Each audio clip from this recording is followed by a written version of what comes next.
देश भर में मनाया गया श्री कृष्ण जन्मोत्सव। मथुरा में रात 12 बजे हुआ कान्हा का प्रकोत्सव। सीएम योगी आदित्यनाथ ने गोरखपुर में मनाई जन्माष्टमी। गोरखनाथ मंदिर में की कान्हा की आरती। वहीं गृह मंत्री अमित शाह ने अहमदाबाद में मनाया श्री कृष्ण जन्मोत्सव। आरती में शामिल हुए। जबकि भोपाल में मनाया गया श्री कृष्ण प्रकोटोत्सव। सीएम शिवराज सिंह चौहान हुए शामिल। एमपी के गृह मंत्री ने ग्वालियर जेल में मनाई जन्माष्टमी। आरती में शामिल हुए।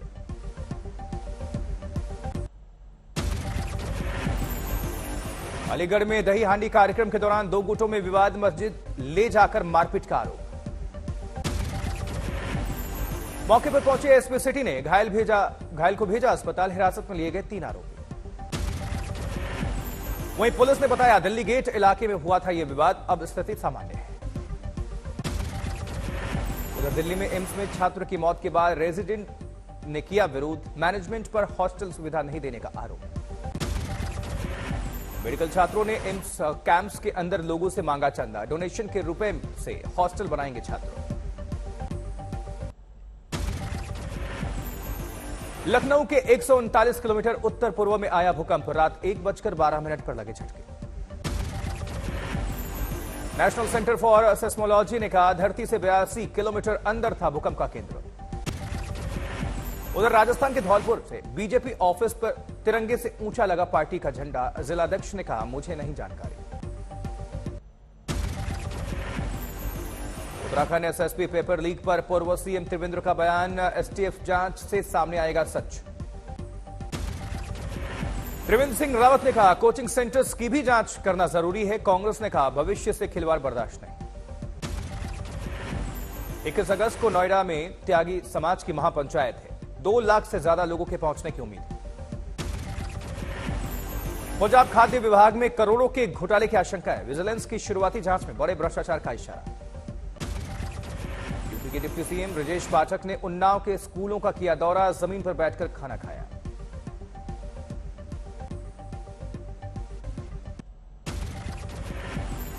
उत्तर प्रदेश के बस्ती में धूल फांक रहे हैं वेंटिलेटर्स। मेडिकल कॉलेज ने स्टोर रूम में शिफ्ट किए 131 वेंटिलेटर्स।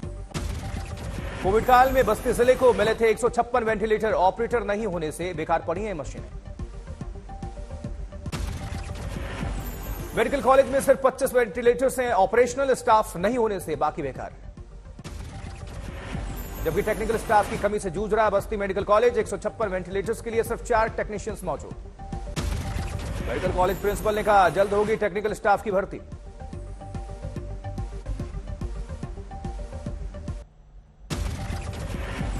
मौसम साफ होने के बाद दोबारा शुरू हुई वैष्णो देवी यात्रा। भारी बारिश से रुक गई थी यात्रा। बारिश के बाद बाणगंगा में पानी काफी बढ़ गया। बेस कैंप से ऊपर जाने वाले रास्तों पर मलबा। वैष्णो देवी धाम में अभी भी मौसम खराब है। ऊंचाई वाले इलाकों में बारिश की संभावना है।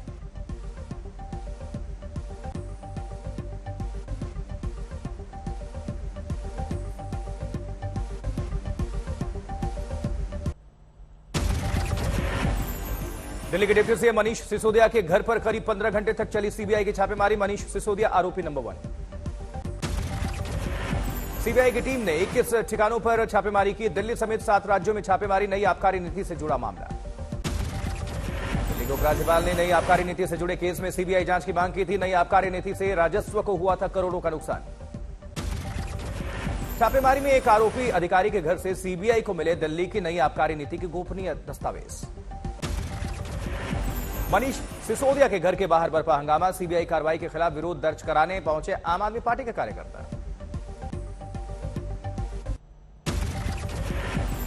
मनीष सिसोदिया ने लिखा जो अच्छा काम करता है उसे परेशान किया जाता है। हम बच्चों का भविष्य बना रहे हैं।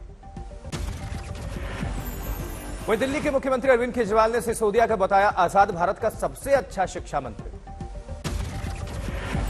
केजरीवाल ने अमेरिकी अखबार में तारीफ का दिया हवाला। कहा अमेरिका के बड़े अखबार ने जिस दिन छापी सिसोदिया की तस्वीर उसी दिन उनके घर भेजी गई सीबीआई की टीम। वहीं केंद्रीय मंत्री अनुराग ठाकुर बोले एक्साइज मंत्री बने। एक्सक्यूज मंत्री का भ्रष्टाचार आया सामने। भ्रष्टाचार के खिलाफ आंदोलन से सत्ता में आई थी आम आदमी पार्टी। वहीं बीजेपी सांसद मनोज तिवारी ने कहा, शिक्षा नीति पर नहीं, शराब नीति पर छापेमारी है, करोड़ों के घोटाले पर जवाब दें केजरीवाल। गोवा में हर घर जल उत्सव कार्यक्रम से वर्चुअल जुड़े प्रधानमंत्री मोदी। गोवा हर घर में नल से जल वाला पहला राज्य बना, पीएम ने सीएम को दी बधाई। पीएम मोदी ने कहा, 3 साल में 7 करोड़ ग्रामीण परिवारों को पाइपलाइन के जरिए पानी से जोड़ा गया, कुपोषण के खिलाफ मजबूत हुई जंग। पीएम मोदी ने कहा, देश में 16 करोड़ परिवार ऐसे थे जिन्हें पानी के लिए दूसरे स्रोतों पर निर्भर रहना पड़ता था। वहीं प्रधानमंत्री मोदी ने कहा, नई सरकार बनने के बाद मैंने अलग से जल शक्ति मंत्रालय बनाया, जल शक्ति अभियान पर 3,60,000 करोड़ रुपए से ज्यादा खर्च हुए।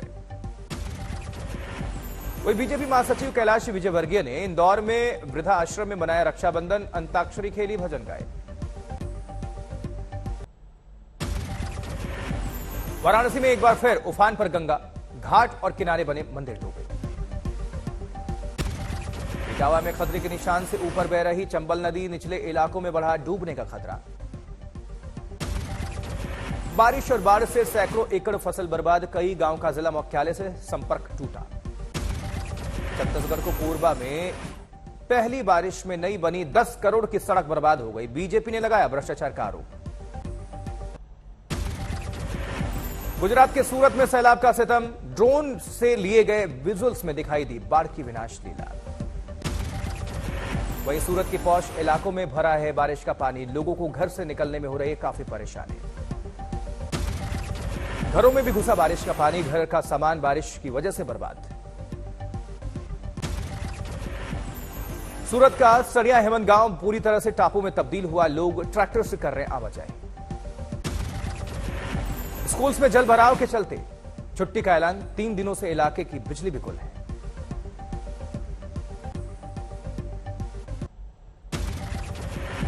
वहीं भोपाल में लगातार बारिश से खेतों में पानी भर गया है, किसानों की तैयार फसल भी बर्बाद हो गई।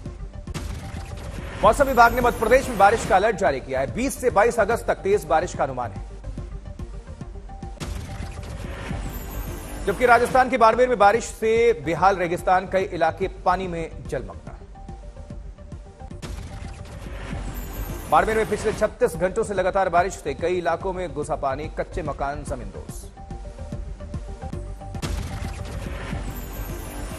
जबकि बाड़मेर की सड़कों पर सैलाब का कब्जा है, सैकड़ों घरों को भी नुकसान पहुंचा है। मौसम विभाग ने अगले 48 घंटों में भारी बारिश का अलर्ट जारी किया है।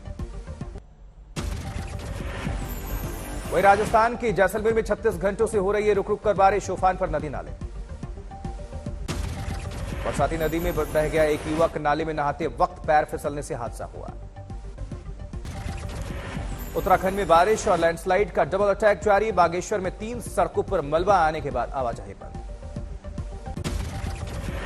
सौम खारीधार मोटर मार्ग को लैंडस्लाइड से पहुंचा काफी नुकसान, लगातार हटाया जा रहा सड़कों से बोल्डर्स और पत्थर।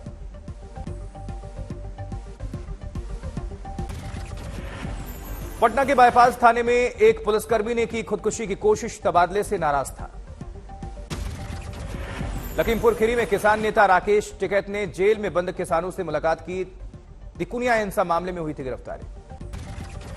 मशहूर कॉमेडियन राजू श्रीवास्तव की हालत में सुधार, पत्नी शिखा की अपील, लोग ना उड़ाएं अफवाह।